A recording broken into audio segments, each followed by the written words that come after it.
Welcome everyone to our Dharma dialogue in August, and really want to especially welcome also our two dialoguees, Gyodo Sensei, who is the founding teacher and guiding teacher for One Body Sangha, and our teacher and spiritual director for Eon Zen. And it was his idea to host these dialogues. We've been doing these now each month on the second Saturday.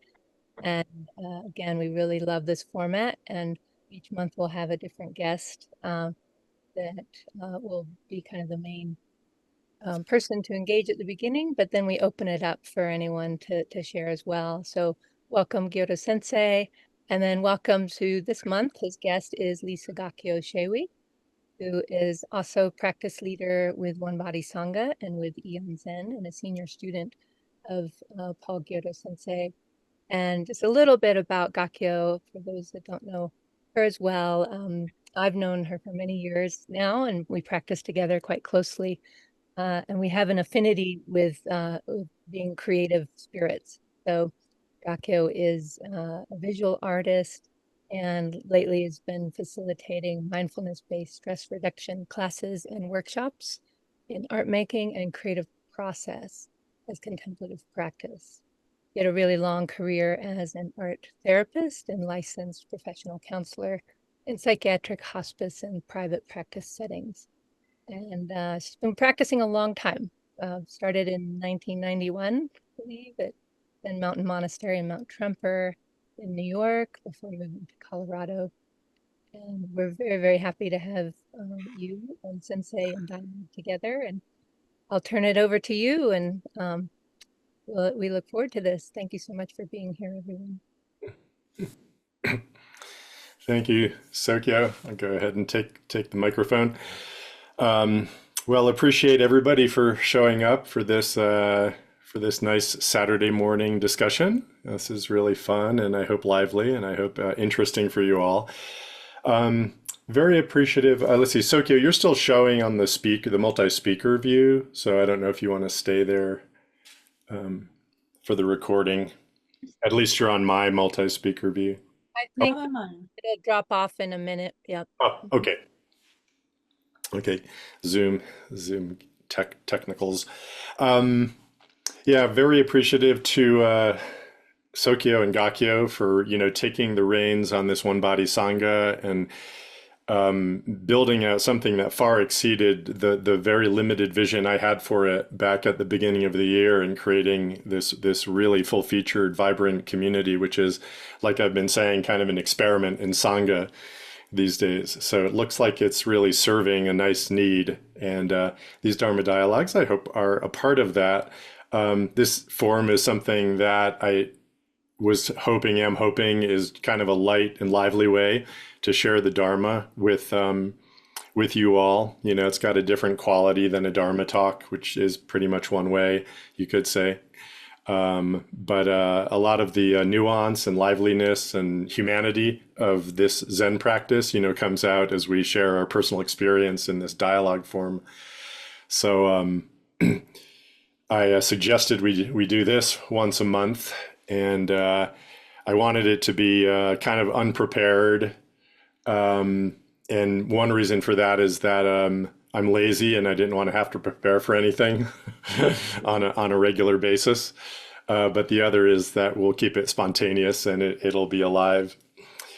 So yeah, I do encourage you to just put any questions you have into the chat or the Q&A that we can see, and Gakyo and I will pick those up, in the course of our conversation here together. Yeah, so Gakyo, okay.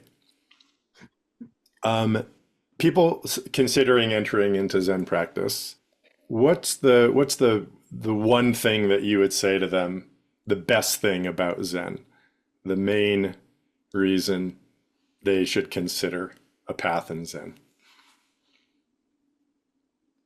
I think that you are already living one before you even think of entering, that you've already had some kind of question or some kind of longing or desire to see things in a different way, and just that Zen arose for you, that it showed up, whether it was a book falling on your head off a shelf somewhere, or hearing a talk, or seeing a photo of monks in robes. There's something that already pulled you there before you actually made an intentional move.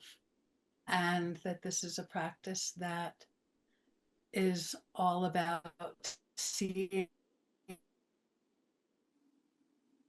your intentional moves in a wider sense of your reality. So I think getting on any, taking a first step on any spiritual path means you've already taken your first couple of steps, that it even arose for you. Mm-hmm. But I think if I were to have a room full of newcomers, which we get to do every few months, um, both finding out what brought them there and respecting it, but also disregarding it, because in some ways you have no idea where it's going to take you next. And the more you think you start knowing what Zen is, or who you are, the more likely you're going to end up lost in the woods. And I like the idea that you enter a path the same way I got on the screen today, with a completely open mind and not a lot of preconceived notions of what was going to happen. And for me today, sitting down on the cushion this morning to sit and logging in for this, my effort was to see any intention I had to plan to steer a course in any particular direction, and drop it. And I think that would be a good way to take your first step into Zendo, is that was the last step already. As soon as you've taken the move, and let whatever happens happen, allow it to unfold, allow yourself to unfold. So the reason to practice Zen is to what? Allow your life to unfold with full attention. Mm, I like that. Me too. The questions come up recently, and every time I look back at it, the answer is different. And I think that's healthy and sane and wise. Mm-hmm. Yeah, yeah. The thing that I would say to people is what appealed to me most, and that I think as a path in Zen offers is reality. Is you get to live your real life, not your imagined life, or your idea, your filtered life, or a conditioned life. I always felt, and I've discovered that Zen practice is this is it. I feel alive practicing with my life. It isn't always pleasant or easy or painless by any means, but it's real. It's reality. So it's given my experience more aliveness, and it's given my life more meaning. It's it's a very purposeful life to enter into reality. And I think without a dedicated spiritual practice, we're mostly not living in reality. The reality of our body, the reality of our minds, the reality of our big self that's really connected with everything. We're living in a filtered version of that reality that has a lot of distortions associated with it, and also isn't vibrant in the way that this life offers us. So that's what I would say. If you want to feel alive, and if you want to have a meaning, really an intrinsic meaning in your life, then this is a path for that. In the psychotherapy world, there's a term about reality checking, reality testing, Mm. that gets done when a person you're working with is experiencing delusional thinking or psychosis. But I think all of us need to have some level of reality testing every day. Are you tasting your morning coffee the way it actually tastes now, or what you think a cup of coffee is supposed to taste like, or your memory of a previous day's morning coffee? And to use yourself as the laboratory about is this real? Is this alive? Is this some bullshit I took with me from some other area of my life, or time that's no longer relevant? And am I really here now? And I love that. Yeah, I love that phrase, reality checking. Zen's a practice of moment-to-moment reality testing. Yeah. What did you say? Reality testing? Reality checking? reality testing is the Reality testing. term It's that moment to uses. moment reality testing. That's exactly what it is. And, we're not all at, say, clinical levels of, what did you say, delusion or, That's a term that gets used when you're working with somebody with schizophrenia okay. and they're telling you something from their internally created world, kind of seeing how it bumps up with reality. Somebody who thinks someone broke into her room and stole her keys, and Okay. then you can see they're wearing a key around their neck and it's not lost. Hmm. And the questions you would ask the person to help bring them to this moment and some other possibility other than the explanation that's bumping around in their mind. Yeah. That's really an internal experience and Yeah. not where the key actually is. Right. So people suffering from that condition get a nice DSM-5, name put to their condition, but we've all got, fundamental delusion, which is operating at just as deep a level as that is, giving us this false idea about who we are and about reality. And we are, able to reality check moment by moment whether we're actually present within our sensory experience or whether we're really living in our ideas.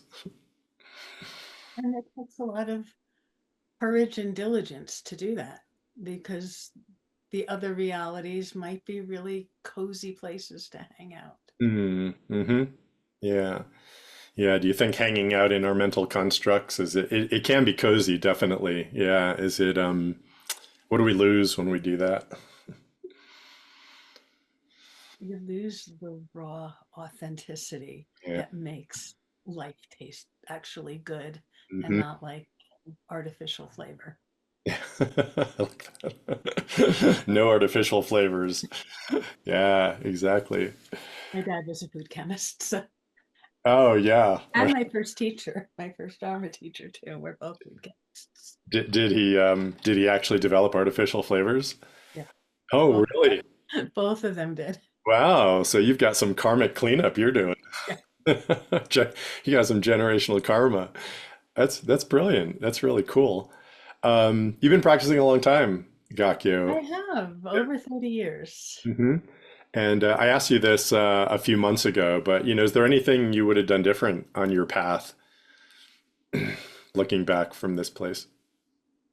It's really easy to come up with a long list quickly, but the reality is I was where I was at the time I entered the path and not who I am now that could think of things that could have looked differently. Hmm. Um, and I think I entered, we talk about enter here, and the story at the beginning of each enter here retreat about where you begin and who I was at the time, where I was geographically, where I was in my emotional development, where I was intellectually, the questions that were in my mind, I entered at the right place for who I was then. But part of me wishes I had dove in quicker, didn't stand there with my toe in the water and submerged faster. Hmm. But that really wouldn't have been what could have happened with who I was at the time. So I accept that as kind of a piece of the karma. But I had years that I would just visit a place to sit once a week on Sunday. And it took a year or two practice that took up any more space in the hours of a day. Um, and that kind of could be seen as wasted time, or I could see it as appreciating weren't who I was, and that at least I started, and I'm glad for that. But I could have left my teaching job that I didn't really like and the apartment I was in that I didn't really like that much and gone into residence full time and started engaging really deeply and personally and with a lot of commitment 20 years earlier than I did. And I'm Mm-hmm. a little sorry sometimes that I didn't, Mm-hmm. but I really couldn't imagine doing that at that time. Yeah. I respected the people who were doing it and had no idea how you can just walk away from a civilian public employed kind of life Mm-hmm. and vanish onto a mountaintop. I really couldn't see myself doing it. And I still have a hard time seeing myself doing it. Mm-hmm. Um, and lay practice seems like a much more viable option. And to be able to pay your student loans or have a relationship or do all these other things in life that having cats, um, that I wouldn't have been able to do if I had gone into full-time residence and training when I first entered practice. But there definitely was a time that I needed more, that Dokusan only during session wasn't enough. Mm-hmm. Whether I chose it to or not, it started taking up a much bigger role in my life. And I needed to align my life with my practice rather than try to figure out how to fit practice into my life. Mm-hmm. And I think some of that was when my first teacher died and what my practice looked like was going to need to be different anyway. And I realized that I really needed more training, more engagement, more connection to Sangha, more time on the cushion independently and with Sangha. And Mm-hmm. it changed when I think it changed at the right time. Mm-hmm. There are some regrets, but I love having a life that has practice in it in a concrete way every day, and also how I perceive everything going on in my life is colored by it. Mm-hmm. Yeah. Yeah, I think the thing that I've learned that I would pass off to people as they're kind of developing their own practice is is that the most important thing is your commitment. You know, what you choose to commit to. And when you commit to this path, when you commit to anything, you know, the universe adjusts to support you in that, and it's not going to be what you think. So your fears most likely won't come true, and things will be harder than you think, but also be more magnificent than you think, and they'll be very different than you think. But the commitment is everything. Is to really make that choice. And as I look back on some of the choices I've made, I think at early times I didn't think I had a choice. I didn't realize how much choice I actually had.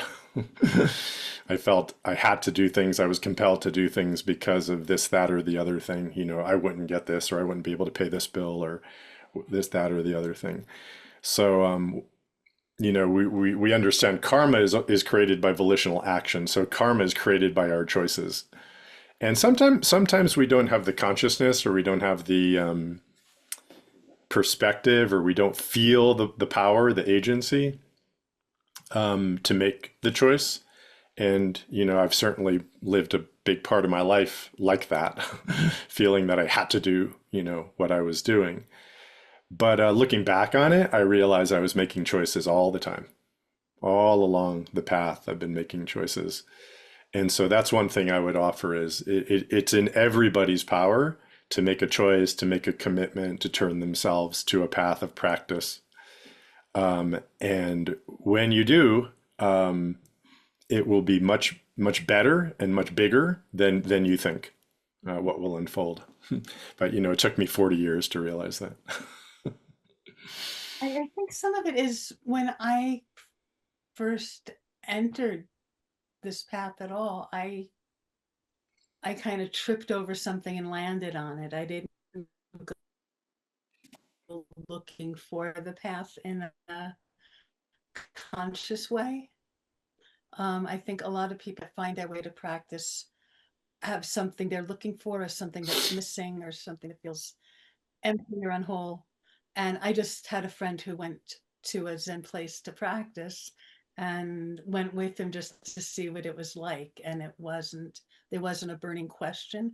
And I think that's part of why it took me a while to figure out why I was there. And then it wasn't completely as accidental as I was framing it at the time.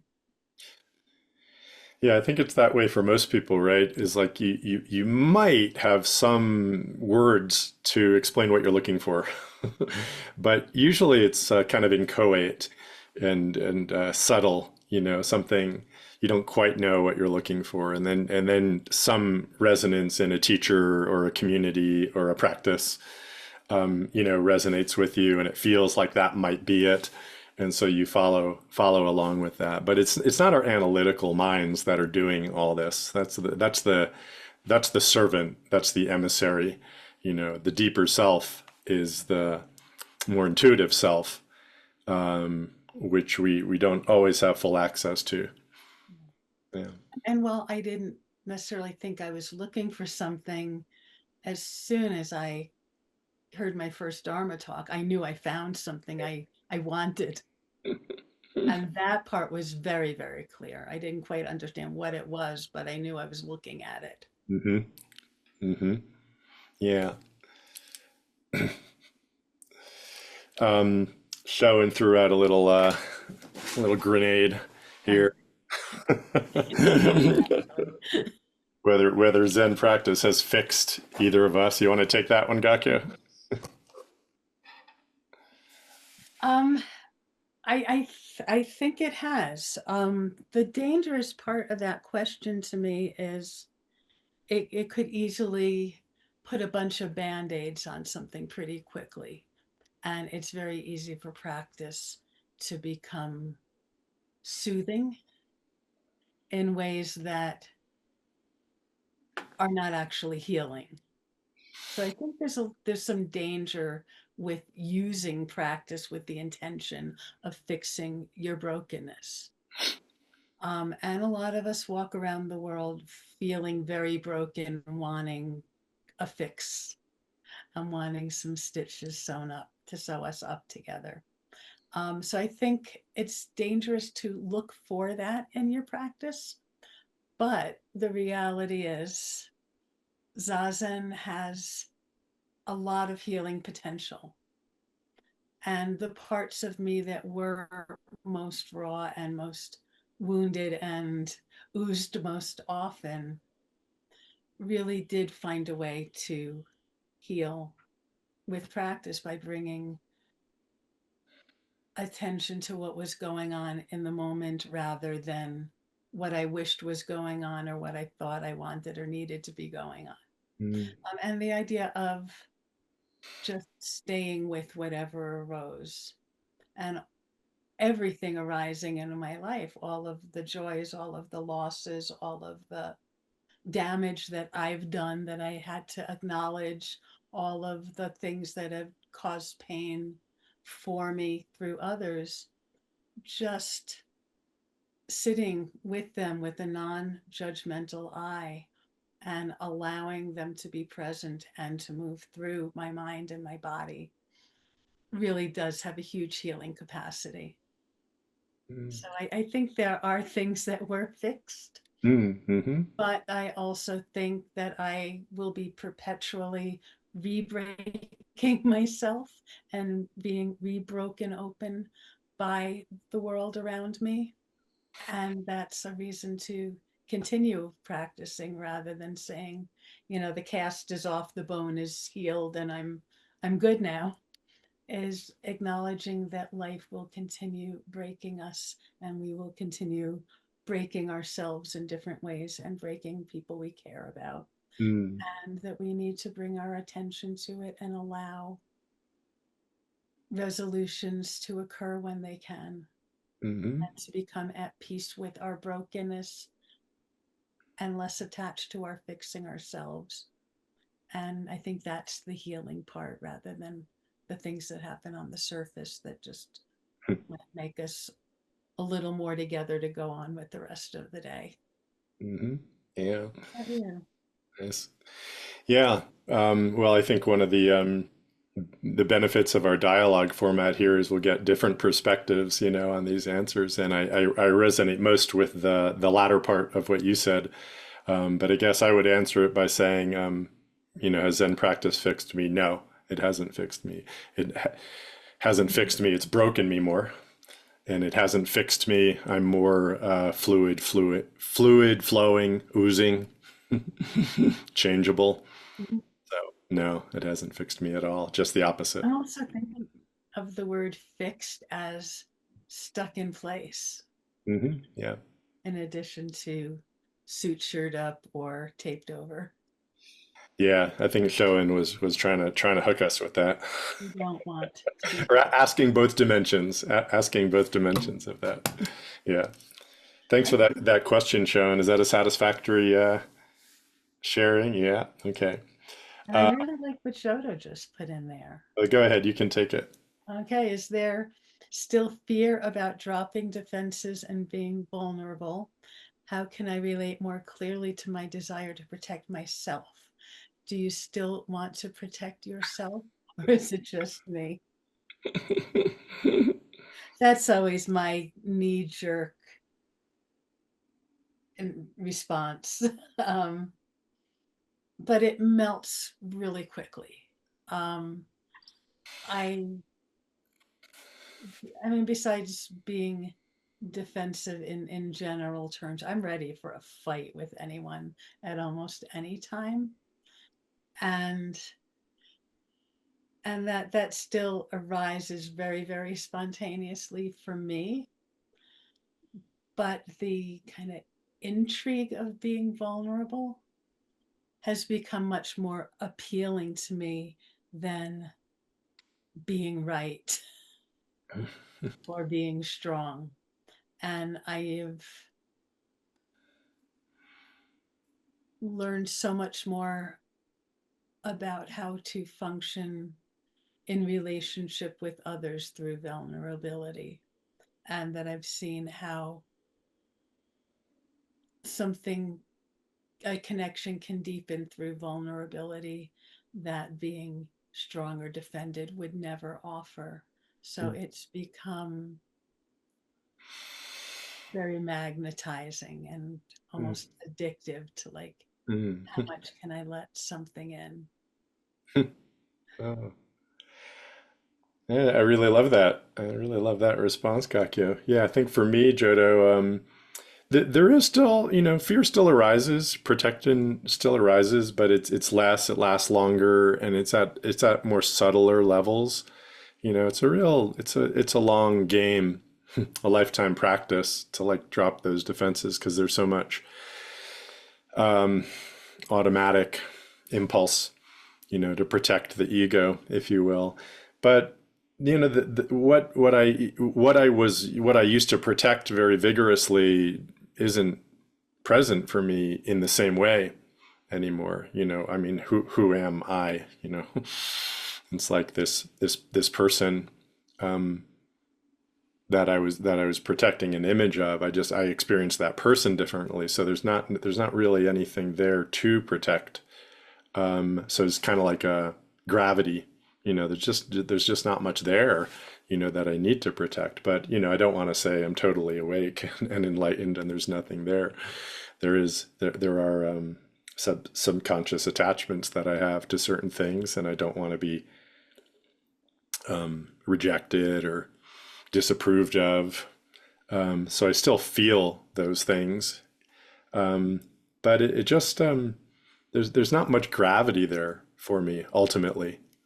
Just I have come to really appreciate what Gakyo was saying. It's just the juice of being vulnerable and being open and being intimate is more interesting and more pleasant ultimately, than whatever kind of, little safety comfort zone I might have by keeping people out.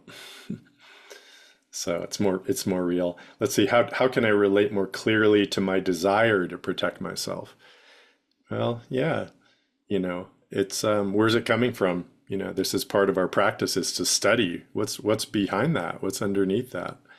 So you're protecting a certain view of yourself, and you're protecting yourself from feeling a certain way, rejection or feeling less than, or all of those things.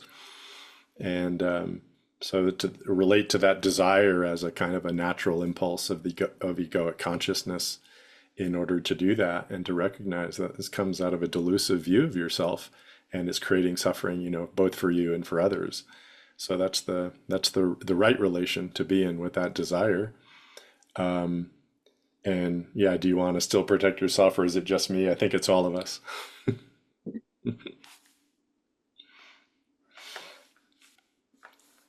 think there's also a piece of maturation and not needing to prove something to somebody else that used to be more important to me, Mm. and that I don't need to do that for myself or anyone else was something that really took a long time to accept. Yeah. That it, Do you ever like you ever like win an argument, and then you think you won the argument, and then you're like, oh, I was that kind of sucks. Now we're done. All right, I'm right. Now what? Now, the other person feels bad. I got this little, yay, I won. Oh shit. When I was, I've got a twin brother, and when we grew up, I think we somehow we developed this instinct, like when we would get into an argument, like the first one to actually just stop fighting, just not argue back, won.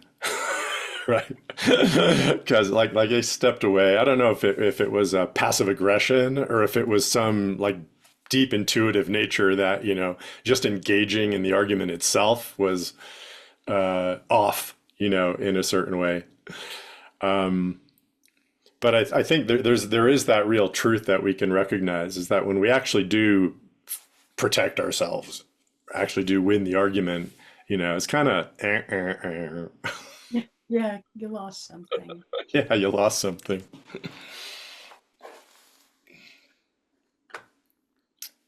Yeah, so go ahead and put any questions. It can be across the board, anything you'd like us to dialogue on.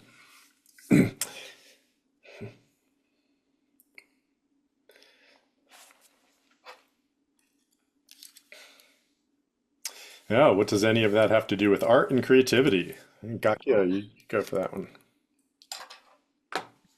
Ah, I really think the vulnerability and creative process are very, very closely related. And we'll talk about this next month in the photography workshop. Is anytime I come at something, an art project, thinking I know what it's going to be, or knowing what I'm doing, it doesn't work. It just comes out really dead. And letting my intentions drop away, and letting my preconceived notions of what I want to be doing or think I'm capable of doing, or making art that I think demonstrates a certain skill level, um, the more I can let that drop away, the more whatever happens when I pick up the brush becomes more authentic and alive. And when I see it on the page, I'll know I was actually there when that painting got painted, that I wasn't off in another room. And it's a really tricky thing, letting intention and desire not control what you're doing. Um, but the best part of what making art is for me is not the end result, but the process of it. And you have to actually be there to experience the process of it. And there's really magical things that occur that you couldn't have planned. And when things don't work the way you wanted them to or hoped they would, that's when something kind of starts getting juicy and fresh. So I think they're really clearly connected. Um, Actually, I'm just going to turn the camera around for a second. There's this painting right across from me right now. And what I thought this painting was going to be was a portrait of a person. The first brushstroke was going to be her shoulder and arm. And it wasn't the thing that needed to get painted at that moment. That wasn't, it was my thought. I was sitting with a hospice patient who was propped up on pillows and in and out of consciousness and in the last hours of her life. And I was bearing witness to her as a client and as a friend at that point. And I thought I wanted to paint her. And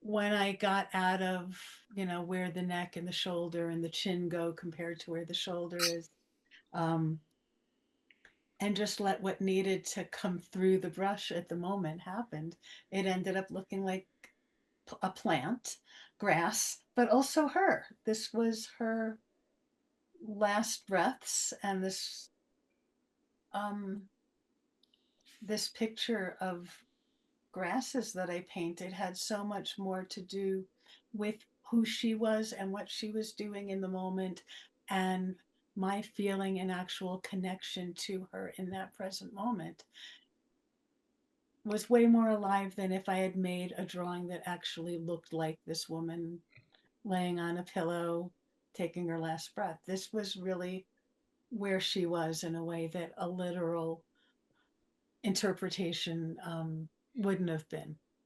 And there's this getting out of the way that happens in art and happens on a zafu in zazen, that is what it's all about to me. It's what practice is about, as art practice and as sitting practice, is getting rid of all of the extra things that are clouding the view and allowing reality to express itself, whether it's through my next exhale or my next brushstroke.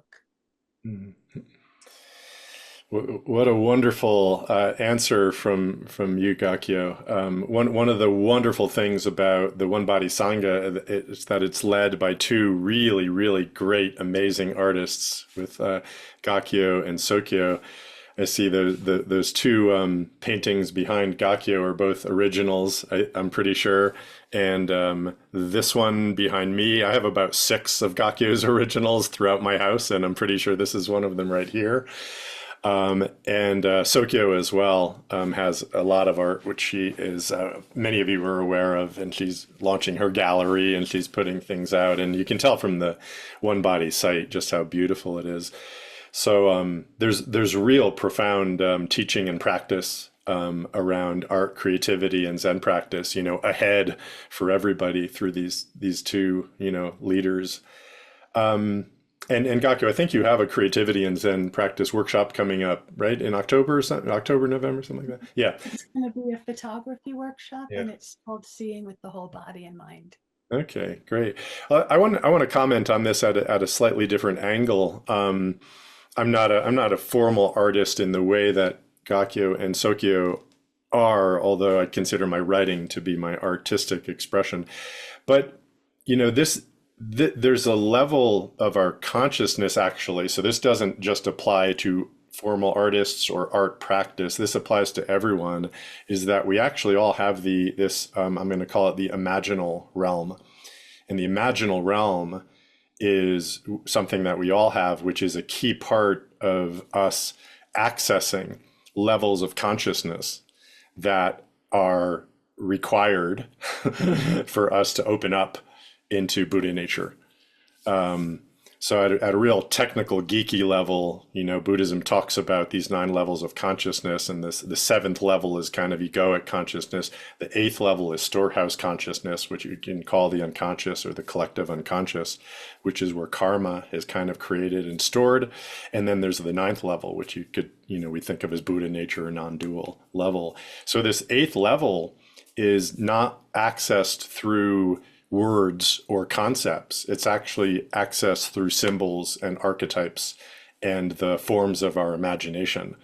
So when something like the statue of a Buddha or the statue of Kuan Yin, that's a creation of our imagination that holds a certain potency to it, and then our level of imaginal consciousness interacts with that in that way, which opens us up to the eighth level of consciousness, which is on the way to the ninth level of consciousness.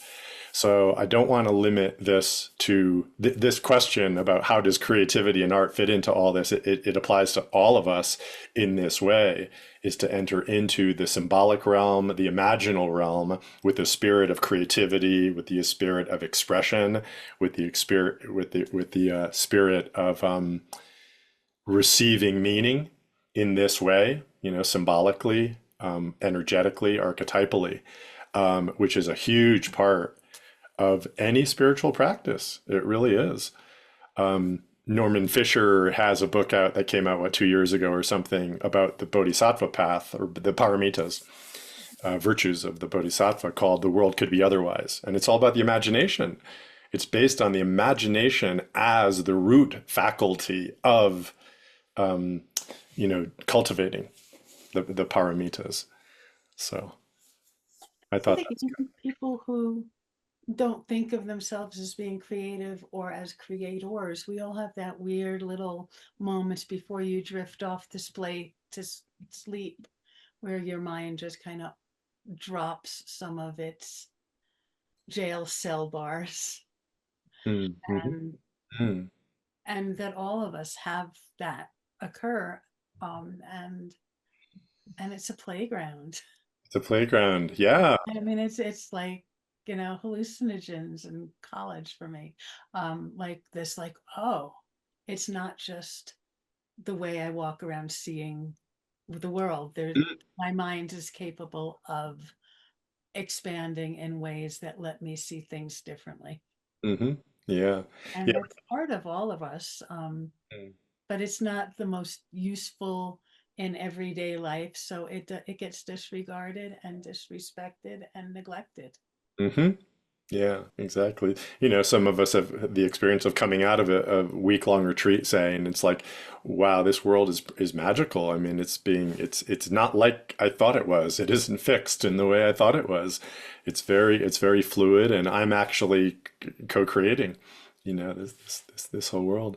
Well, we've got a few more questions here, so we should move through them. Kiko asks, could you speak to a deepening practice and the relationship to maturity and wisdom? Mm. I'm more mature by a pretty short length of time. um, I think for me, as with aging anyway, realizing over the entire trajectory that there's this pattern of things that seemed really important, you find out aren't. And the kind of neurotic pieces of my mind that I was pretty attached to because I thought that's how an adult operates, um, are things that I realized really don't need my attention or my time. Hmm. And what really is alive and fresh and present and less conceptual are places I want to spend more of my time. There's a lot of kind of bullshit I don't want to be bothered with anymore, and giving myself permission to actually walk away from some of those aspects of life and commit myself more to what I actually really do value. Mm-hmm. Um, and I don't think that would have occurred to me as a 7-year-old or a 15-year-old or a 25-year-old, but maybe a little as a 35 or a 45 or a 55-year-old, that choosing what you attach yourself to is volitional. Mm-hmm. Mm-hmm. Yeah. Yeah. I think, we most of us gain some kind of wisdom as we get older, hopefully. Right. And um but when you do a path like this, it's like magnified. It's really intensifying the wisdom that we gain from getting older, because we get more and more in tune. We keep entering into reality, like I said before, keep entering into reality over and over and over, so that wisdom kind of brews. It just grows, more. That's what Zen practice is all about, and really any deep, real spiritual path is about cultivating wisdom and compassion, right? The Sanskrit words are prajna and karuna. We can say truth and love, right? Wisdom is the insight side, and compassion is it's the love side. It's the connection side. We can be the wisdom is the clear seeing. It's the seeing reality, seeing the nature of the self, seeing the nature of the world, seeing the nature of it all, this whole thing. And seeing past, seeing into what really is needed and what is not needed, and what is extra that you're adding unnecessarily. Yeah, or at least having a view of that. Yeah, it's not always clear, but then it's also, clarity of your own confusion. It's like, well, how far does this clarity extend? That's wisdom. That's wisdom, is to have an insight into those types of things. But you can have insight into all of that stuff, and then you can still be a jerk. You can still act in a real ridiculous way. So the compassion side, the karuna side, is the action side, compassion, and the wisdom is the insight side. But yeah, Kiko, I mean, if you're not developing in wisdom on your path, you need a different path, because that's what it's all about. I think that kind of leads into Lisa's question about, is there ever clarity or knowing, like, yep, just now? Um, and what do you mean? Like, I want to understand the question. Like, oh yeah, that's it. I got it. Is that what you mean, Lisa? Like that? Okay. Well, Gakya, you go ahead. Yeah, just like, yeah, there's nothing. It's here. That's it. Like, yeah, I don't know. I'll go ahead. I guess I'll go ahead. Yeah, I mean, there's a lot of clarity that comes, but then there's kind of, we have this expression, the hazy moon of enlightenment, which is that actually things get fuzzier as well, because the world is fuzzy. The world is fuzzy. So it's not like suddenly everything is really illuminated. You know what's going on. You know who everybody is. You know what the boundaries of everything. It's not like that. It's actually, you actually see things clearly, but you also see fuzziness, kind of clearly. So Zen Master Joshu said, I don't abide in clarity, actually. So part of this maturing wisdom that we gain is like recognizing this fundamental fuzziness, gray areas of things, and we might not really understand what's going on. We might not know the best way to act, but this is where our vows come into play, is that those give us guidance to act in those situations where it's not really clear, what's going on. Yeah, Gakya, how about you? I think the more yep just nows are the path, what the path itself looks like, step by step, rather than, oh, now I get everything. Mm. um and I find that a lot more trustworthy, that just this moment, just that, shaft of light landing on something just so, that grabs my attention and brings me into the now, is what it looks like. And I don't know how likely I am, anyway, to attain a rocketing great enlightenment, by looking at one particular koan. I think it's more a path of moments of just now, just nows, and the bumping into things along the way is the path itself, and all of these obstacles are part of, seeing them is, that next step's bit of clarity. I like that. Were those satisfying responses, Lisa? Yeah, I like that because that's kind of like what I'm doing. I'm just kind of like, okay, now, and then like, because I don't know what I'm doing. Yeah, I like that. Thank you for the question. And yeah, I like that, Gakyo. This moment's clarity is this. It's the thorn in your toe, or whatever might be. We have a really great question from Josh and Laura. I hear it's best not to be concerned with progress in practice. Despite that, I find it difficult to do that. How have you handled this? Really, really good. The thing that wants to come out of my mouth is that I am not concerned with practice, and I'm not competitive, and I don't want to get ahead, but it's in there. Um, but um, to get where, what does progress actually mean? Does it put you, when you've progressed somewhere, does it mean you're someplace any different than where you were that morning? I don't feel like I understand what it is that I would strive for, and how I'd know if I'm getting ahead with something like this practice. I mean, I could be like, oh, okay, I used to only be able to stay put and sit on a cushion for 10 minutes, and now I can do 40. But I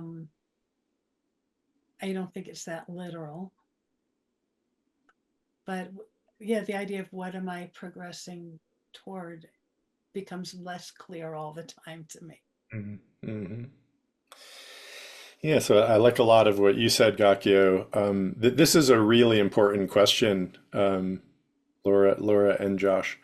Um, and I'll say that it is important to have some sense of progress. It actually is. The path is too difficult and too squirrely to not have that. So everything that Gakyo said is true about not being not being attached to progress or your idea of progress. That's actually really important. But it is really important to know that there is such a thing as progress and deepening, that this is a path that does take you to, maturation of wisdom and compassion. So how do you do that? Well, this is where the importance of teacher and teachings come in. I was just going to say that. Yeah. Yeah, is you can get that perspective from someone who's followed the path and knows where the pitfalls are, where the cul-de-sacs are, where the backslidings are, where the delusions are, in all of that. And the teachings are that way too. This is the whole Zen tradition, and the Buddhist tradition, has a lot to say about how this develops, how it can develop. But if you have a teacher and you have a community, there you go. That's what I, as a teacher, am here for, is to give you insight into that progress. I mean, I can't walk the walk for you, but I can tell you where you're at. Oh yeah, this is a common plateau at this point, or you know what, this looks like a dead end for you going down this way, or you're moving here. If you don't have that, it's very easy to think you're making progress when you're not, or to think you're not making progress when you are. This path is very kind of subtle and sometimes counterintuitive to your own experience, where you think you're not. And so, you've probably met people, there's thousands of them, who think they've gotten to these levels of enlightenment or awakeness, when they're really stuck, in a certain place. So they think they've made more progress than they have. And likewise, there's a lot of people who feel like they're stuck when actually there's things that are happening at a deeper level that they might not be aware of. But when you're working with someone, at an intimate level as a teacher, they can see those things happening and unfolding. So it's your own dedication that will help you to see that. But this is kind of the faith part of the equation, you know, faith, doubt, and determination are the three qualities that we bring to our Zen practice. So you have to, oftentimes, you question the progress you've made, and you have faith that you're going to make more progress than you think you have. Both of those come in, and the teacher will help you to kind of orient in the right way around that. And I can say from our time working together as student and teacher, that's kind of where a lot of the surprises have been for me in practice that come up in Dokusan is you're seeing something in me that I don't see yet. And you're pointing out progress that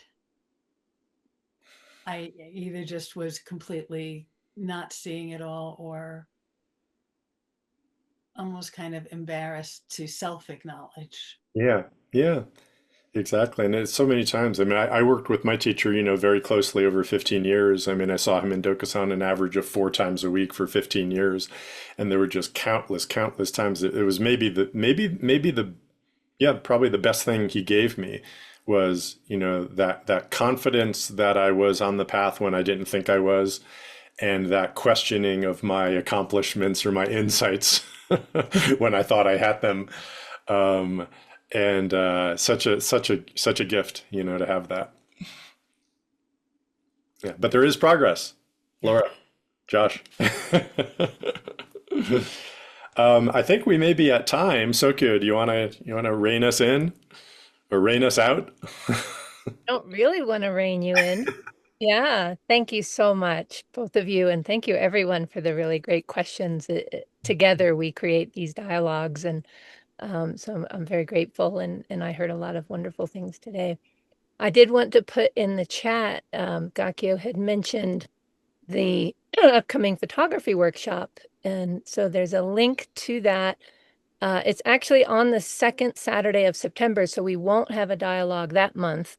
Instead, I invite you to join in this form of dialogue, which is Seeing with the Whole Body and Mind photography workshop that Gakyo will be leading. And it starts at 9 a.m. and goes till 4 p.m. It's not 8 hours on Zoom, 7 hours on Zoom. The first part will be some teaching and guidance in this practice of seeing with the whole body and mind.